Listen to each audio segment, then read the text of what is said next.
As the title of this presentation or this lecture defines, the topic of this particular presentation is about the radius of the nucleus. Radius of the nucleus you have earlier also studied in your earlier classes, and you must be very well aware of this relation. So we take it again here as a part of the syllabus of Unit 1 of this course. You know that the nucleus in general is considered to be spherical in shape, though in your previous lectures you have studied about electric quadrupole moment of the nucleus, and there you have seen that various nuclei cannot, all nuclei which are there in the nature cannot all be symmetric.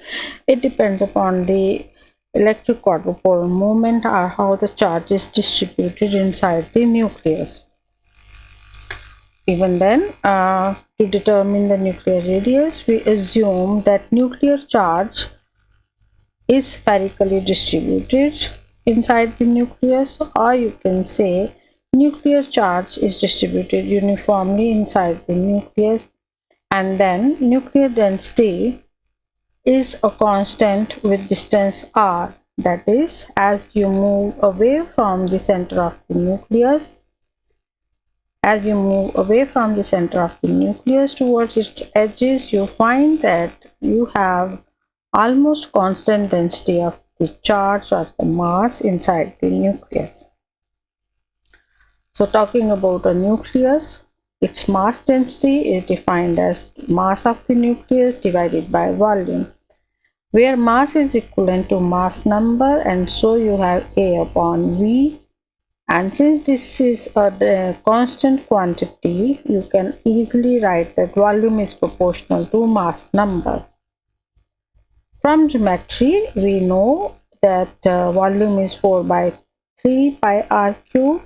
So this 4 by 3 pi r cube can be substituted in place of volume, where r is the radius of the nucleus. So you have 4 by 3 pi r cube proportional to A. Now, since in this relation 4 by 3 is constant, pi is constant, so radius, which is a variable quantity, can be defined as proportional to cube root of A, where A is the mass or the mass number of the nucleus. Or by removing this proportionality sign, you can easily write that R is equal to R naught pi cube root of A, where R naught is a constant and is called the nuclear radius parameter. And this takes value ranging from 1.1 to 1.5 Fermi.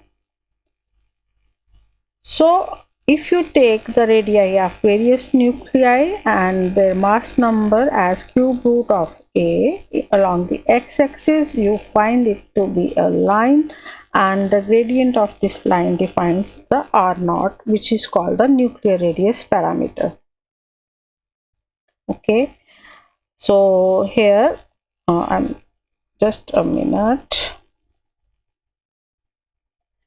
So you have, for example, if you have this nuclear radius parameter as equals to 1.3 Fermi, then for the lead nuclei with 206 nucleons inside it, you can find the radius of lead nuclei as equal to 7.67 into 10 raised to power minus 15 Fermi. Okay, so what you need to know if you want to determine the size of the nuclei, you need to know its mass number, and tentatively you can substitute also R naught value, and you can have an estimate or approximation of the size of the nucleus. So size of the nucleus or the nuclear radius, if you want to determine, you can look for the charge distribution, radius of the charge distribution, or radius of the nuclear mass distribution. If you want to probe the radius of the nuclear charge distribution, you may use electrons as a probe, and in case you want to determine the radius of nuclear matter distribution or nuclear mass distribution, you can use accelerated neutrons, or you can also use alpha particles. Let us discuss a little bit about that in this slide number 50. So here it is written that we can probe the shape of, there is repetition, if you want to probe the shape or the shape of internal structure of the nucleus, then you can use the methods of scattering. And these both, whether you want to determine nuclear charge distributions radius or nuclear mass distributions radius, both will have some probes which are being scattered by the nucleus, and so these are basically the scattering experiment. So basically what happened, basically firing these high energy particles at nucleus, where the nucleons are basically distributed in the inside the nucleus. When you fire high energy particles at a nucleus, then you can see how these particles get scattered or fly off in different directions. Then we investigate the charge distribution. We can use electrons. Actually, these electrons do not couple or do not feel nuclear force, but they get scattered by the positively charged proton inside the nucleus. So when they get scattered, so you have scattering being happening because of the charges, interaction between the charges, and in interaction between these charges, that is electrons and protons, is a Coulombic interaction. So electrons get scattered at different angles, and so one can determine at what angle they are getting scattered. So whereas in case you want, if you want to determine the mass distribution radius, then to find the mass distribution we would need to use particles which couple to the nuclear force, and such that as protons, neutrons or alpha particles can be used. So second question is, what is the energy of the beams which are used to probe the nuclear radius? What energy levels we would need to probe the nuclear scale? So we know that energy of these particles at this scale are relativistic, and so relativistic energy is defined as momentum into the velocity of light. Whereas particles of these are the particles which have de Broglie nature, and their de Broglie wavelength lambda has a momentum which is given as h upon lambda. And so if we consider that lambda is equal to around 1 Fermi, because we are dealing at a scale where the size of the nuclei is around 1 Fermi, then what is the energy of these beams, neutral beams or electronic beams, or neutral beams like neutrons or a positively charged beam?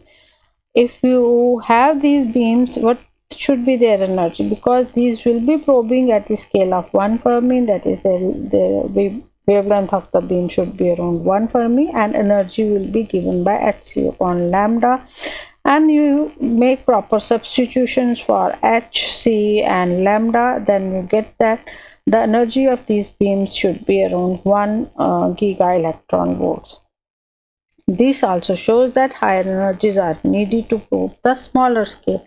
So if you want to probe the nuclei, whether you want to probe the charge distribution or mass distribution, you need beams with energy of around 1 giga electron volt or JeV. We can probe the shape of the nucleus by studying the angular distributions of the scattered electrons or the other particles such as alpha particles. From the scattering we see actually the diffraction effects, but the intensity does not go to zero exactly anywhere, and so that means you don't have hard boundaries of the nucleus. So let us first talk about the nuclear size determination or the nuclear radius determination, and you know it was Ernest Rutherford who performed alpha scattering experiment and determined the size of the nucleus. And the size of the nucleus he obtained by using the method of finding the closest approach of the alpha particle.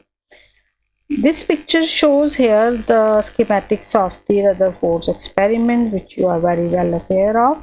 So what he did, he made alpha particles to incident upon the nuclei, and the kinetic energy of these alpha particles, which is around 5.5 million electron volt, and he found that these alpha particles got close to the nucleus, and from there he estimated the size of the nucleus to be around 4 into 4 to the power minus 14 meter. So what is this closest approach methodology which was used by Rutherford?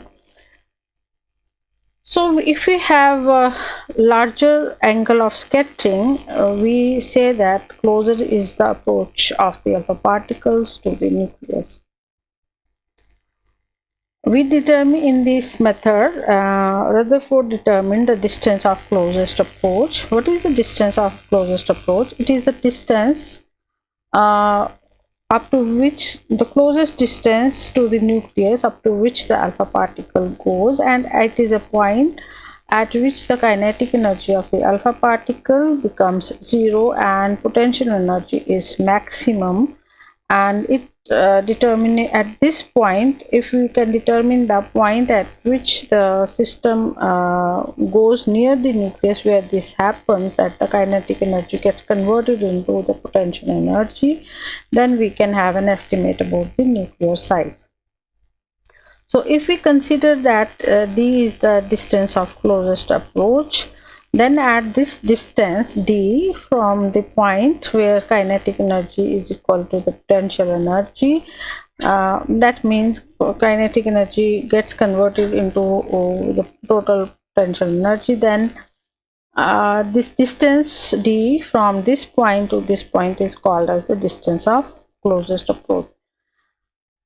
So kinetic energy is given by 1 by 2 mv square, and potential energy is defined as this, where 2e is the mass of the alpha particle, that d is the target nucleus, and d is the distance between the alpha particle and the nucleus, and m is the alpha particle's mass, v is the velocity with which it is moving. Then from this particular relation, doing some rearrangement, we can find out the value of the d, where d becomes equal to z square upon 4 pi epsilon naught mv square. So thus from this above equation, we observe that the distance of closest approach d is proportional to the atomic number z, and hence the mass number a. So the size of the nucleus depends upon the atomic number and mass number a. Rutherford, from his experiment on the closest approach, concluded the upper limit of the nuclear radius of some of the atoms like gold, this is silver, gold, helium, etc. We should remember that the nucleus is not a hard sphere, and it has boundaries which are not exact boundaries, but you have this information available from the density determination of the nuclear mass or the charge inside the nucleus. So we find that as we move away from the center of the nucleus, there is a constant value of the density, but at some point there is a decrease in the density, and it falls slowly, steadily, and goes almost near to the zero, which can be said as the region where there are not much of the nucleons available. So if we compare the calculated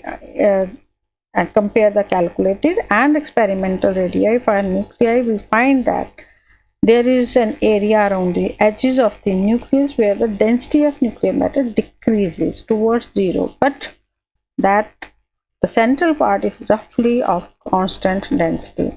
So we can say that mass and then charge has a constant value at the center of the nucleus. So the nucleus actually cannot be thought of as just a hard sphere. We can say that nucleus is a hard sphere If we have a case where experimental determination gives us this line, which you see has a continuous fall, is having a straight and abrupt discrete change, like direct fall over here. So since it is not, so it is not a hard sphere. So it was observed that nuclear density varies with the radius, as shown in the curve where nuclear density is observed to be constant.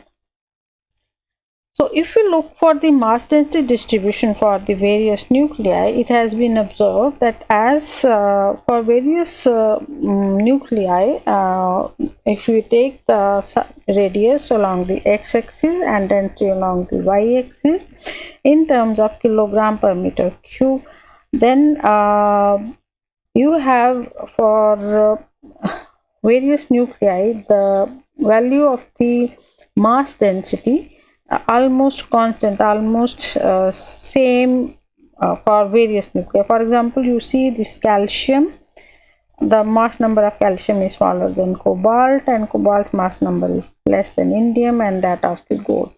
Indium's mass number less than the gold. So as we see, the calcium has radius smaller than cobalt, and cobalt's radius is smaller than indium, but we see that for various nuclei, mass density is almost similar, and secondly, the mass density is almost constant near to the center of the nucleus, but then it falls slowly and steadily. Whereas if you come on to the next picture, you can see the charge density distribution of some of the nuclei, and you can see this is the y-axis where charge density distribution is given in terms of charge per Fermi cube, and on the x-axis you have the radius. So you see that there is a lot of variation. You have this curve, black curve, as for the helium, and mass density, not mass density, charge density somewhere over here. Whereas if you have calcium, calcium's mass number is 40, so there is a big variation. So here you can see that the nuclei have mass density almost the same. For various nuclei it is almost the same, whereas in this case you find that the density has a variation depending upon how much is the charge, because this is the charge distribution and charge for these various nuclei is different. However, with respect to the radius, the charge distribution is almost constant up to certain level, but at the edges of the nuclei there is a fall, but this is not an abrupt fall, and so it's not a hard sphere. There is a continuous fall. So what is the message? That for almost all nuclei, mass density is almost the same, and this is constant with radius. Okay, means it is constant at the center, but at the edges there is a fall. Whereas for the various nuclei, charge density shows a very lot of variation, but again in one particular nuclei the charge density is almost constant from this at the center of the nuclei, and as you move away from the center there is almost constant value, but then it decreases at the edges. So this can be represented in journal like this. You have density of a nucleus and its radius. This is for one particular nucleus, and whereas these figures show you the cases of some of the nuclei, how there is variation of the mass density and variation of the charge density of the various nuclei. How this has been obtained, a little calculations are shown over here. So you have radius along x-axis and density along y-axis. Density remains constant, and then after certain value it starts falling down.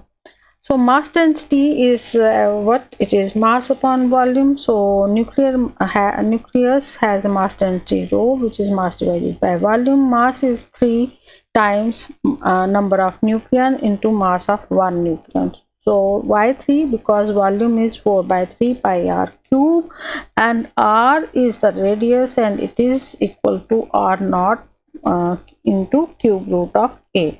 So volume is 4 by 3 pi r cube, and r cube, when you put over the radius you get 3 going up, and you are remained with the nuclear radius parameter power 3 and cube root of a and cube of on this value gets cancelled. So you have 3a into mn, where mn is the mass of the nucleon, upon 4 pi r naught cube into a. So here you have a mass number a getting cancelled, and you get to see that mass density is 3 into mn upon 4 pi r naught cube. So you see that this mn is the mass of one nucleon, which is a constant value. So this gives you the density, which is about 1.882 into 10 raised to power 17 kilogram per meter cube. So almost all nuclei have the same mass density, but a little variation, as you have seen in the earlier figure, is because of the value of the radius, because radius nuclear radius parameter, because you have seen in the plot where we have drawn radius with the mass number, that r naught value has some value ranging from 1.1 to 1.5. So that variation gives a small variation in the value of the density. Otherwise, nuclei have same nuclear mass density. Whereas if you talk about the charge density, nuclear charge density is obviously it's a density, so we represent it by rho c, and this is total charge upon total volume. So charge of a nuclei is given by the number of protons. So if E is the charge of one proton, that is the number, then you have volume 4 by 3 pi r cube. So this gives you 4 pi r naught cube into a here, and 3 goes up, and so this defines the charge density of the nuclei. However, in almost all nuclei you have neutron number equals to around proton number, and it can be written as equals to mass number divided by 2. So if we substitute in place of that a by 2, so we get this relation getting converted into 3 into E upon a pi r naught cube. So you see that in case of nuclei where number of protons and number of neutrons or protons and neutrons is same, in that case charge density is defined like this, and this is roughly a constant quantity. So the nuclear dense charge is non-uniformly distributed within the nucleus of the radius r.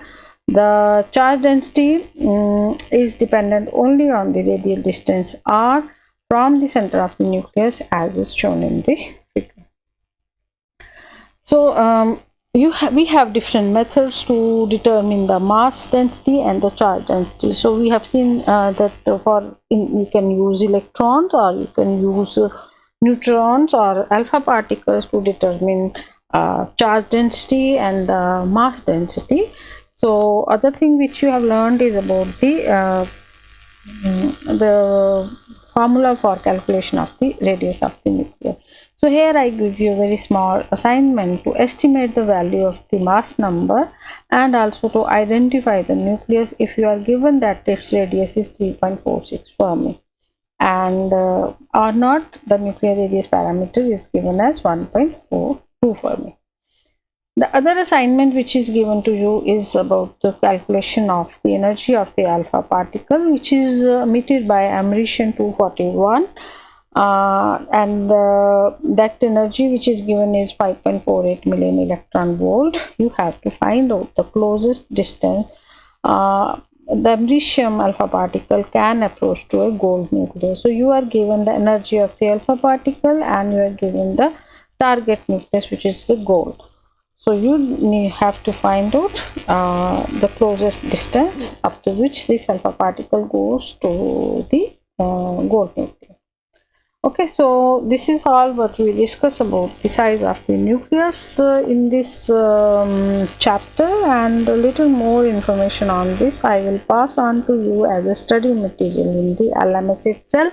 So all the best. If you have any questions, you can post it in the LMS, or you can just tell me and we can discuss in the class itself. Thank you very much. All the best.